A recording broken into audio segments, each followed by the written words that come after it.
Hello, we are continuing our lectures on the progressive period, and we're going to focus today on Woodrow Wilson. Woodrow Wilson is the second of the progressive presidents in the early 20th century, both of these presidents, Teddy Roosevelt and Woodrow Wilson, make a gigantic impact on the future. And both of them are complicated figures. So I want you to remember that Wilson is a bit of an oddity. First of all, he's a college professor. That's an unusual profession for a politician who succeeds and reaches the White House. Number two, he's a white Southerner, even though he becomes a governor of a northern state, New Jersey. In this era, please remember that white Southerners were unable to win the White House because a lot of people remember the Civil War still and still carry bitter memories of it outside of the South. The South was blamed for the war, and I think rightfully so. And the Democratic Party, which had been the normal majority party in the South during that entire period from the 1830s until the early to mid-20th century, was a party that was associated with, in the 19th century, rebellion, treason, secession. And so what happened was Wilson has a unique opportunity. Roosevelt splits the Republican Party. He runs as a third-party candidate, even though he had been a Republican president. He challenges the incumbent president, William Howard Taft. He ends up splitting the Republican vote, and that allows Wilson to win the White House with just 43% of the popular vote. 6 out of 10 Americans vote against him. But nevertheless, he's going to rule with confidence and act as if he got 60% of the vote. And one thing about Wilson is that's a difference. Roosevelt was assertive, unbending on some issues, but he was savvy. Wilson has a tendency to take personal criticism with a certain amount of venom. He's thin-skinned to a certain degree. And he's also very sure of his rightness on all issues. He's sometimes self-righteous. And these are not necessarily the best leadership skills at a time like he's going to face when we get into World War I. Now, he is going to build and extend some of what Roosevelt did. Roosevelt's personality was so big, and his family was so interesting to the public. His daughter Alice was really flamboyantly strange, and she got a lot of coverage in the press, that people began to cover the president in newspapers, the president and his family, like any celebrities, and the amount of press devoted to the White House increased. Wilson's aware of that. He's going to get a lot of attention from the press. He's going to do something Roosevelt didn't do, which is deliver the State of the Union before the Congress in person, something that had not happened since John Adams. And he's going to use the bully pulpit to advance his agenda, and very often he's successful, although he runs into trouble in the aftermath of the First World War. Now, a couple of things happen here that are related, that are big moments in American history. It's a bit dry, but it's significant. It really does shape your lives, particularly every April 15th in a normal year, although because of the pandemic, we've moved the tax deadline this year. And that is the creation of the federal income tax. The United States had depended for most of its income up to the Wilson years on tariffs. Those are taxes on foreign produced goods that are then shipped to the United States and sold in the United States. Taxes are placed on those foreign-made goods. That was the major source of revenue for the federal government. The military, postal services, the operations of the Congress, and the different departments, the Justice Department, and other departments that were created. It is fluctuating based on world trade. The income tax was seen as a step forward by progressives because it's a reliable stream of revenue, and it's more fair if it's structured the right way, because ultimately consumers pay those taxes on foreign goods because things become more expensive. American companies can charge a higher price for the goods they produce and still actually undersell foreign goods. It tends to raise prices for consumers. That's one argument against tariffs, although the argument for them is they encourage production in the United States. However, that said, progressives believe an income tax in which people who have more should pay more became a cause the progressives rallied behind. And there's an amendment, the 16th Amendment, which created the federal income tax. That's ratified 1 month before Wilson is sworn in as president. And so as a result of that, he's able to achieve something that was on his agenda, which is lowering tariffs, the reduction of tariffs. The tariffs, Wilson believed, created barriers between nations. And he could see what was happening in Europe. The European nations at this point are arming themselves to the teeth, hoping to be in position to protect themselves should the other nations of Europe attack them. And you're beginning to see these systems of alliances created in Europe that eventually will wage war. And actually, a little more than a year after Wilson takes office, the First World War begins. Wilson believes that when nations trade with each other, when they form economic linkages, when they're interdependent, that they're less likely to fight wars against each other. And so this is a big part of his agenda. So these two things make it possible. The ratification of the income tax and the start of collection of income taxes. And then he is allowed to, because he has another source of revenue for the federal government, he can lower tariffs because it's no longer the chief source of revenues. Now, one of his most lasting legacies is the creation of the Federal Reserve System. That's going to be the first centralized banking system in the United States since the 1830s. This is aimed at preventing the brutal ups and downs of the economy that characterized 100 years in American history.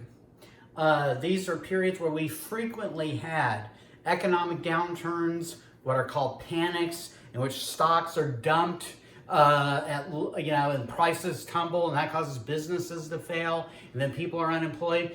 Recessions, and then depressions, really deep depressions with high unemployment.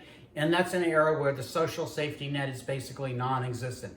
You have to go to private charity. And people are devastated. The average person is devastated during these economic downturns. And so just real quickly, some of the major ones, and by the way, this is not all of them, but these are the major ones. 1807, when Thomas Jefferson is president, and he shuts off trade with England and France, which are at war with each other. He's trying to do that to prevent our ships from being raided and us getting dragged into a war. 1819, big panic. A depression that's particularly cruel. 1837 to 1843. A recession in 1857. Then the three depressions we talked about during the so-called Long Depression. 1873 to 1878. 1883 to 1885. 1893 to 1897. And then, while Teddy Roosevelt is president, one in 1907. There was very little the federal government could do directly to stimulate the economy during these downturns. During this period, essentially, you had to wait for the business cycle to pick up. Roosevelt in 1907 actually has J.P. Morgan pump money into the economy, a private citizen that he had clashed with over the Northern Securities Trust. We talked about that railroad trust in the Pacific Northwest. He had to turn to rich people basically to spend money to stimulate the economy. That's how weak the federal government was in trying to smooth out the business cycle. Now, here's what the Federal Reserve System does to make that kind of up and down cruel cycle occur so often. It creates a weird private and public system where you have 12 regional banks. They are controlled by member banks privately. This is in the private sector in each of those districts, but the whole system is governed by a Federal Reserve Board that's appointed by the President of the United States. And the terms are designed to be long enough that generally they're going to overlap presidential terms. The member banks contribute, 8 of the 12 banks contribute a share of their assets to district banks, which can then loan money to other banks in the region. Banks borrow money. And so there's a steady supply of cash, and the Federal Reserve is supposed to monitor the number of assets, the amount of money they have versus the amount of money they've loaned out.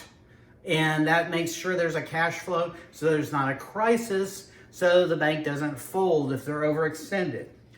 This is going to greatly increase the ability of the federal government to stabilize the economy. And in fact, there will be a downturn in 1919, right after World War I. It's pretty harsh. It creates a lot of disruption in the economy, labor unrest, etc. And then you have the Great Depression in the 1930s, but it's less unstable. And then there are reforms such as the Federal Deposit Insurance Corporation, implemented by Franklin Roosevelt during the Great Depression, where bank deposits are insured, that will build on the model of the Federal Reserve System. So the Federal Reserve, like I said, requires each bank to have a certain amount of capital, a certain amount of cash, and it also has this power. It sets the prime interest rate, which is the interest rate that banks can charge each other when they loan money. And that in turn has a great impact on your pocketbook, because the prime rate influences how much interest you get on your savings account, how much you get or how much you pay on anything you borrow, including credit card agencies. So there's a ripple effect on the rest of the economy and what interest rates are charged based on the prime lending rate. The Federal Reserve can do this too. It makes this more regular, more easy to control. It can stimulate the economy by lowering the prime interest rate. That makes it cheaper to borrow, with the hope that businesses will borrow money to expand, to hire, and then they can do it and then pay back the loans at lower rates. It can buy back treasury notes. These are bonds that people buy, treasury notes, and that increases the amount of money in circulation. People are aware of the money supply, and they pay wages, and they charge prices based on that. When the board is afraid of inflation, it can raise interest rates to slow the economy down, make borrowing more expensive, and that will keep prices and wages from going out of control. So that makes the currency supply more elastic, credit more available for banks, and credit more available for farmers. Now, one other economic reform, and I know some of this is a little drier than some of the other materials we've talked about, but it's important. The creation of the Federal Trade Commission. This shows that the progressives are determined to shatter the robber baron economy, to basically put police on the beat to regulate trade, regulate commerce and business practices. Under this act, the Federal Trade Commission is created. That commission is given wide power to investigate unfair labor practices, unfair business practices, and it gives them the power to criminally prosecute businesses for unfair practices. They can get courts to issue cease and desist orders. If a group of businesses in one industry are conspiring to keep prices high, they can step in and order them to cease and desist and investigate whether there's a conspiracy going on. Plus, Wilson gets the Congress to pass the Clayton Antitrust Act, which builds on the earlier Sherman Antitrust Act. It bans price discrimination, interlocking directorates, where you have members of the board of directors of competing companies, supposedly belonging to the same boards. You know, instead of competing, they're actually basically one big corporation as they function. It prohibits companies from buying stock shares of competitors. It really sharply regulates that to prevent trust from forming. So these bills passed in the first 2 years of Wilson's presidency nearly exhaust his reformist impulses. So I want to go back to something. Again, the fact that Wilson is a Southern man. And I want to repeat, that white Southern men had uneasy feelings about the federal government, including white progressives. Once again, let's remember, the federal government had been the force that ended slavery, that provided direct education to freedmen, that provided the vote to freedmen, citizenship to freedmen, for a time protected voting rights during Reconstruction. And there's a fear on the part of men like Wilson, if the federal government gets too big, too powerful, you can have a federal government that will intervene in the Southern politics in an era where you have Jim Crow laws and you have poll taxes and literacy tests. White Southerners, even progressives who want a bigger role for the federal government, are very uneasy about that possibility, and the race relations in the South being upturned the way they were during Reconstruction. And Wilson's certainly part of that. And so in ways that Roosevelt wasn't, Wilson sometimes is a reluctant progressive, and it leads him to not fully embrace big items on the progressive agenda like outlawing child labor and enacting women's suffrage. He has to be pushed into those things. And it's important to realize this too. Wilson is a white supremacist and not really embarrassed about it. When he was a college debater, and he, by the way, he was a brilliant student. While he was a college debater at Princeton, he refused to participate in a match because he was asked to, in debate, you draw whether you're going to be affirmative, meaning you're arguing for a proposition, or you're going to vote you're going to argue negatively against the proposition. He was asked to participate in the debate to defend the 15th Amendment, which said no state should intervene, the federal government should not intervene and prevent someone from voting based on race, color, previous condition of servitude. Wilson wouldn't participate in the debate because he couldn't see any argument he was willing to make in favor of black voting. While he was president of Princeton University in New Jersey remained the only major northern university in the first decade of the 20th century that still, as policy, prohibited admissions of black students. When he became president, he was married to one woman. She died a year into his administration. And then all of a sudden, one thing that, again, the press became fascinated with the lives of the president. He marries a woman named Edith Bowling Wilson. Let me write her name down.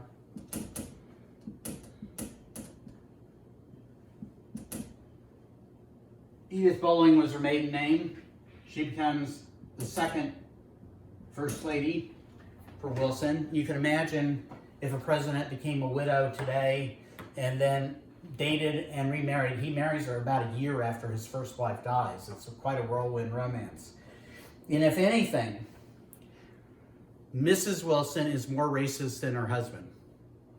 And in fact, this is extraordinary. First ladies had played big parts in their husbands' political lives, certainly dating all the way back to Abigail Adams, John Adams' wife. One of Lincoln's most important advisors was Mary Todd Lincoln, his wife. They advised presidents on policy. They discussed particular legislation. Sometimes they helped in reaching out to members of Congress to get bills passed. They did the meeting and greeting with powerful people in different states. Women had always been important in the political process. Of course, women at this point don't have the right to vote. Edith Wilson is what they call in this era, quote unquote, a new woman. And she even sits in on cabinet meetings, which is unusual. And how does she relax Woodrow Wilson's cabinet of all white men? She tells them what she calls, quote unquote, darky stories. Humorous stories, quote unquote, humorous stories about black people. Now, there's going to be one major White House meeting with African American leaders while Wilson is president. And one of the things they object to is his policies, which we'll describe in a second, but also during the Wilson administration, the United States invades Haiti, which is the second republic established in the Western Hemisphere. After the U.S. Revolution, Haiti had a revolution against their French colonial masters. It was a revolution led by slaves in Haiti. The French had turned it basically to a giant sugar plantation with slave labor. The slaves overthrow the French in Haiti, and Napoleon tries to take it back while he's fighting to a standstill with the British. Haitian slaves beat Napoleon, and he's never able to gain control. The United States spends decades, refuses to recognize Haiti, largely because Southern slave owners thought it set a terrifying example. But anyway, Haiti has always been unstable politically. There was disorder in Haiti. Wilson believed that American business interests were disrupted. He sends Marines to Haiti, they invade it, and a large number of Haitian civilians are killed by our military forces. So African Americans meet with him, and they're rather bitter about his positions on black voting rights, other issues in Haiti, and it becomes ugly. He basically throws them out of the White House.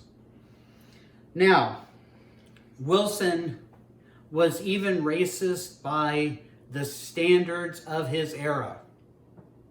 And so he submits to Congress or supports bills that would do the following. It would segregate transportation in Washington, D.C. Washington, D.C. actually has a city council, although the Congress ultimately decides what's permissible in D.C. And by the way, Washington, D.C. has a larger population than states like Wyoming. It's the only part of the United States, that's part of the contiguous U.S. that has no representation in the U.S. House or Senate. They have to pay taxes that they don't get to vote on. Remember taxation without representation, the American Revolution? D.C. is subjected to that. Why does D.C. not become a state, even though, it doesn't have a voice in Congress? It's very simple. D.C. is overwhelmingly African American. And let's be blunt. One political party, in particular, the modern Republican Party, doesn't want a state with a overwhelming black majority that will send 2 Democratic senators and 1 House member to the Congress. And that's how the parties have changed in their nature.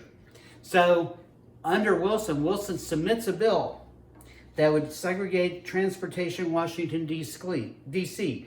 It would exclude African Americans from commissions, meaning they couldn't become officers in the Army and Navy. Another law he supported was separate accommodations for African Americans and whites in federal government departments. That essentially offices would be segregated, bathrooms would be segregated, dining rooms would be segregated. And also he wanted a ban of all immigration from Africa. No immigrants could come in from Africa. Congress is a deeply racist institution between 1913 and 1921 when Wilson is president. That's too much for them. And these bills aren't passed, but here's the thing. Remember, Wilson has power, and we talked about this with Teddy Roosevelt, to use executive orders. So he uses executive orders to segregate federal government departments and to segregate the eating and restroom facilities in federal buildings. And by the way, in those offices, starting with Wilson, they put up a screen. Black workers, black bureaucrats, black employees of federal government departments would sit on one side of the screen. There'd be a little window, basically. They would have to pass paper to each other through the screen to maintain that physical separation. African Americans are going to be phased out of most civil service jobs. Those are jobs where you have to take an examination to qualify. You can't be fired without reason. He replaces black civil servants, and his administration does, with whites, and that goes on for decades. These policies are not completely dismantled until the 1950s and 1960s. And he made a point. The token positions, the symbolic positions that African Americans had been appointed to by the federal government, like for instance, postmaster, or in a particular local postal district, that's overwhelmingly black. Those jobs have been given to African Americans. he gave it to white Southerners. So there's a real malice and real spite. Meanwhile, after World War I, and I can tell you that when I was in school, the thing you were taught about Woodrow Wilson was he was an idealist. That's what they said. And they said, you want proof of that? Look, he was for the League of Nations, creating this international body to resolve conflicts and prevent war, a forerunner of the United Nations. While they're debating the League of Nations in the peace treaty negotiations after World War I, he is vehemently opposed to a proposal introduced by the Japanese, who were on the winning side of World War I. They were allies with the United States in World War I. That proposal would have drafted a statement that declared the equality of all human races. Wilson opposed it adamantly. And in fact, I think he was worried that that league, if the U.S. joined the league, which he wanted, that statement could be an intervention for somehow the league to intervene regarding segregation laws in America. Now, we have an epic film made while Wilson is president. It's released in 1915. And it's made by a Virginia filmmaker who becomes one of the first big movie directors. And as far as technique is concerned, as far as the narrative of film, the science of making films, he's a genius. His name is D.W. Griffith, David Wark Griffith. And there's a book that comes out that was a hit. And the word's going to be spelled with a C rather than a K, but the book is called The Klansman. And Griffith wants to make a movie version of that book. That movie is written by a Southern minister who said his motive for writing the book was he wanted to fill white women with a dread and horror of black men, because he was worried that interracial sex and interracial relationships were going to threaten the white race, that those mixed race children were inferior to both of their parents, and that the white race would eventually be doomed through what was called then miscegenation. So he makes this film. And the film is an example of what I talked about earlier, of basically apologetics, rationalizations of what the South did during the Civil War, of slavery, and of Reconstruction. It was an act, basically they're erasing history and replacing it with myth. This is what's called the lost cause mythology, that the South wasn't fighting for human bondage, it was fighting for states' rights. The rights of people in states to govern themselves without intervention from the federal government. And that was the real issue. And so this gives a chance for Griffith and other white Southerners a powerful propaganda tool to argue against any federal civil rights legislation. And he makes this film, and he knows it's going to be controversial. And so he says, wait a minute. We have an historian in the White House. He's written about Reconstruction and the Civil War. And his view of that time in history is very similar to ours, meaning Griffith and the other filmmakers involved in this making of a film that is called The Birth of a Nation. That's what they call the movie based on the novel The Klansman. He said, let's show this movie to Wilson before we release it to the public. And they do the first ever movie screening in the White House. So I want you, this will take a few minutes, but I want you to see some brief excerpts of the film. I'm going to comment while we watch this. And again, this made 1915, so this movie was made 105 years ago. Movies, I have to be clear, what D.W. Griffith has accomplished here. Movies in that era, generally speaking, had been less than 20 minutes long. Very often, early movies were just of scenes like, here's the Empire State Building. They'd have a few seconds so you could see, or here's the, here's the street scene in Paris. Here are people walking in the streets of Berlin. Here's a celebrity. Here's the Kaiser. Here's President McKinley walking in the Rose Garden. Those were popular films for a while. Then they began to film stories. These stories were filmed in the simplest possible way. So, for instance, they would film a movie based on Uncle Tom's Cabin. The actors would be on a stage. It'd be like seeing a live theater production.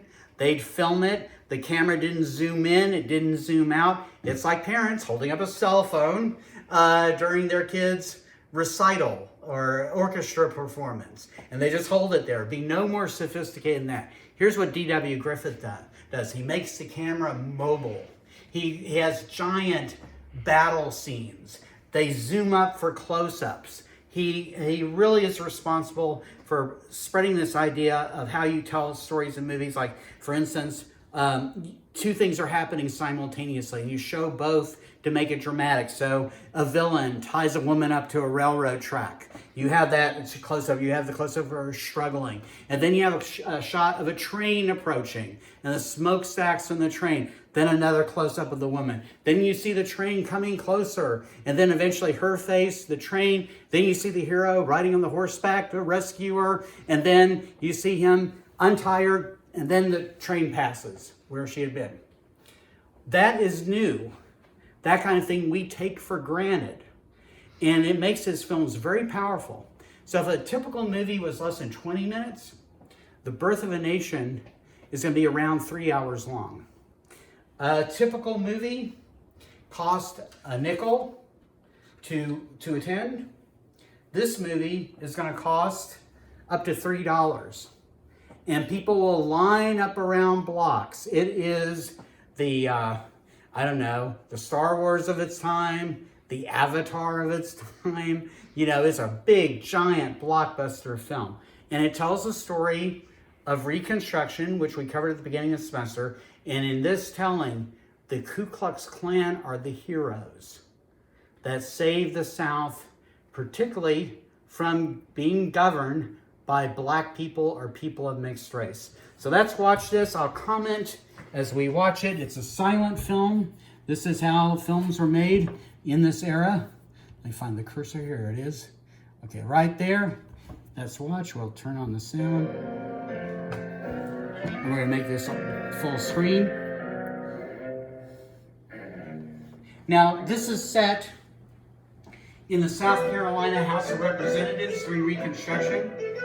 The soundtrack is recorded much later and added to this. There would be live music players in the theaters during movies. These are white actors in blackface. We talked about minstrelsy. Now, there's only one state in the whole period of Reconstruction which African Americans are a majority in a chamber of the legislature. That's South Carolina. Note the African American legislature is drinking alcohol there. These are not people who are serious. This guy takes off his boot and is barefoot. Another guy's chomping on food. We're supposed to laugh at the ridiculous idea that African Americans could be serious people legislating. And if you noticed, when the title card at the beginning of the film referred to the rebellion in the master's house, Griffith is using the language of slavery. He still thinks that whites are masters. They're the slave masters, and here are the slaves basically running the plantation. That's his view. The clothing here is very similar to what you wear in minstrel shows. And note these laws. These laws are all fiction. None of this was debated in the open session, the opening session of the South Carolina legislature during Reconstruction, which African Americans were allowed to serve. And note the reversal of power here. Whites are a quote-unquote powerless minority. Whites are the helpless victims. The exact reversal of reality. So then we're going to look at the gallery where the audience is, and notice how these dignified white people are being intimidated by these African Americans. And again, so many of those, there are some actual black actors in this group. Most of them are whites in blackface. Here's the primary neurotic fear Griffith has in 1915.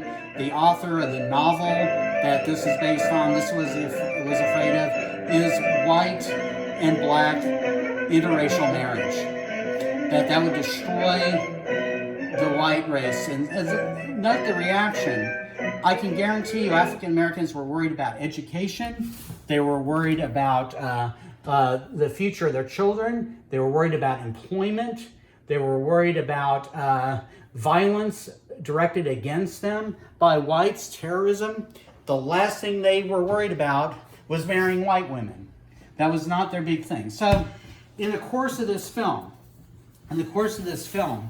there's a black character who's a villain. He's a member of the Union Army.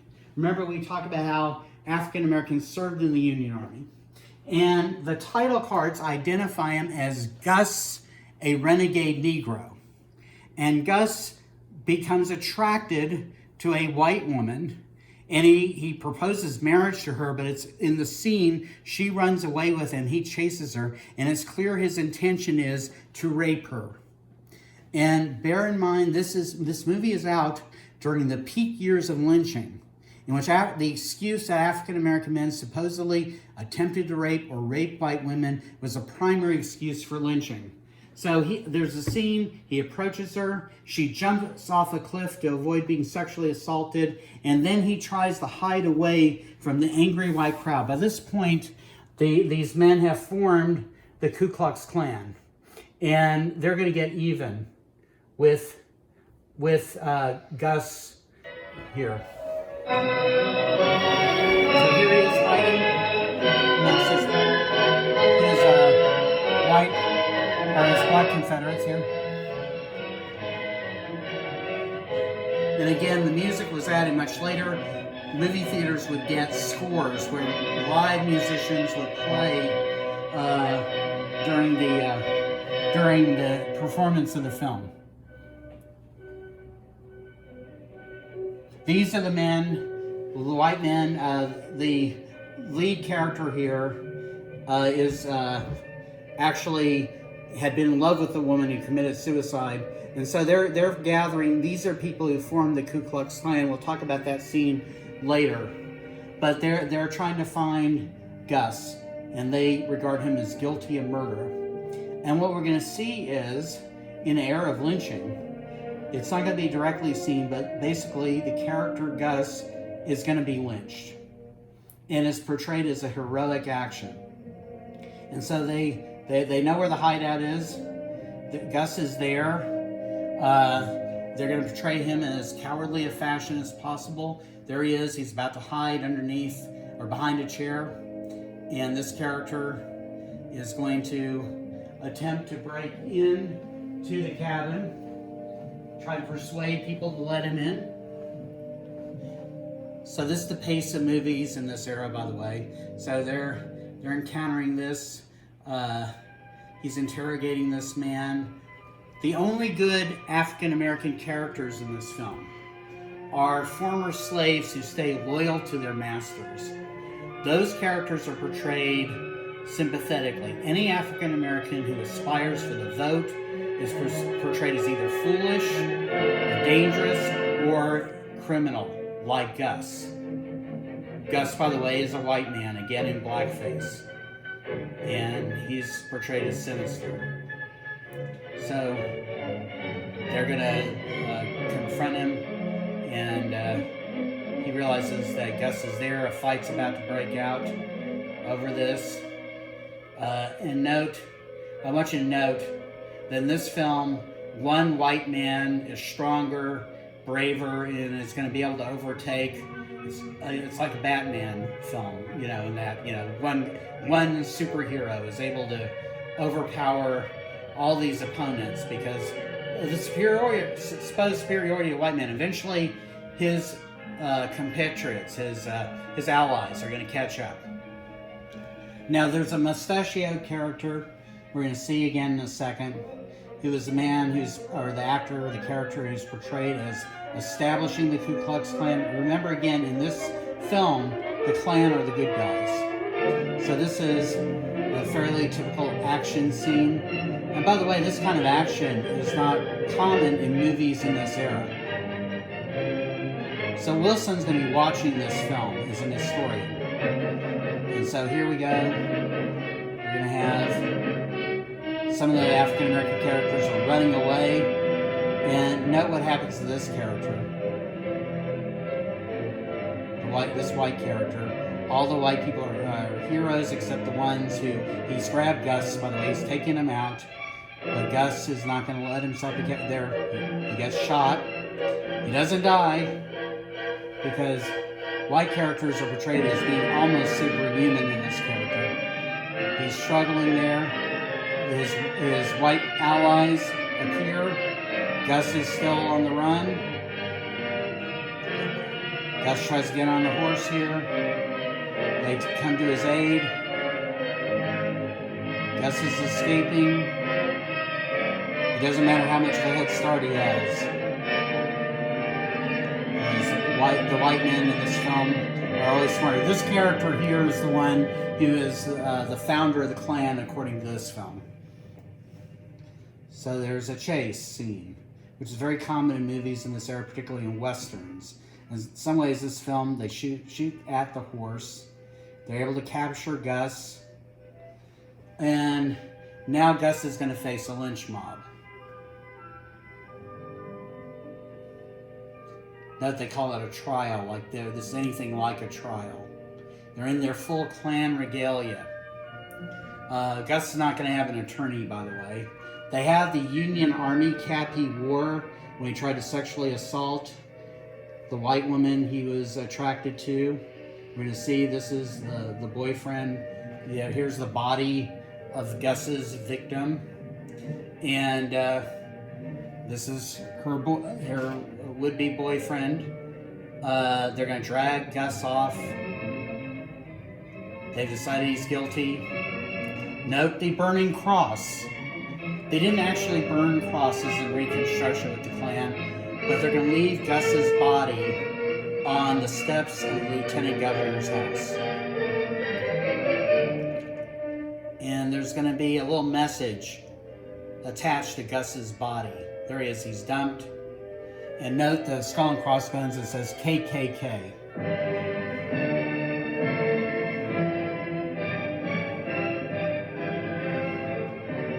And audiences would cheer when the Klan did things like that. So in the film, these were the heroes of the film.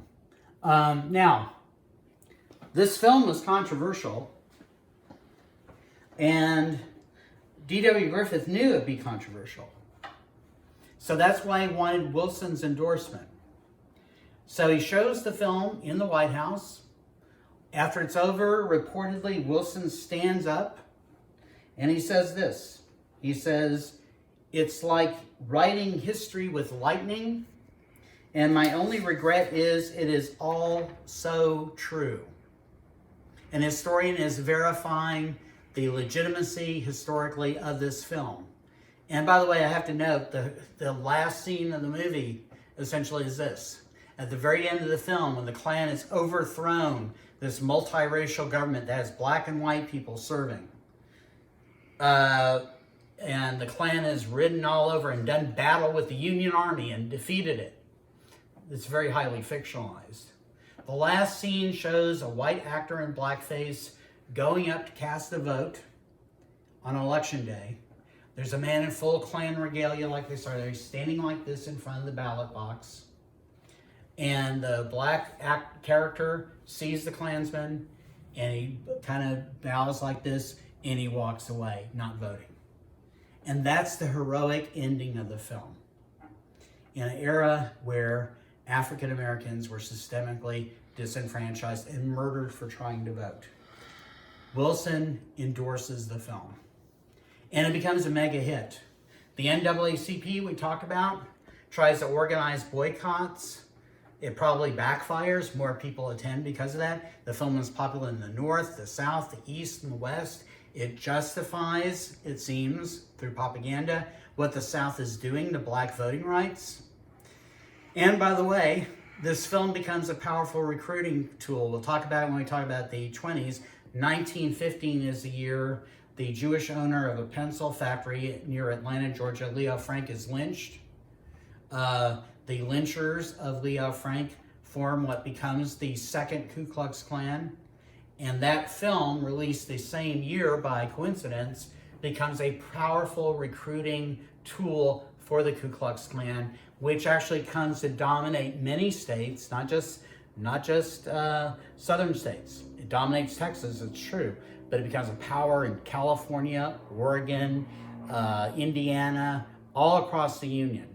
A major national force in politics. It dominates the National Democratic Party, and partly because of Wilson's endorsement of this film, and the film itself brings people into the Ku Klux Klan. Well, we'll talk about a little bit more about Wilson and his foreign policy next time. And by the way, racism shapes his foreign policy as well. We'll talk next time. Thank you.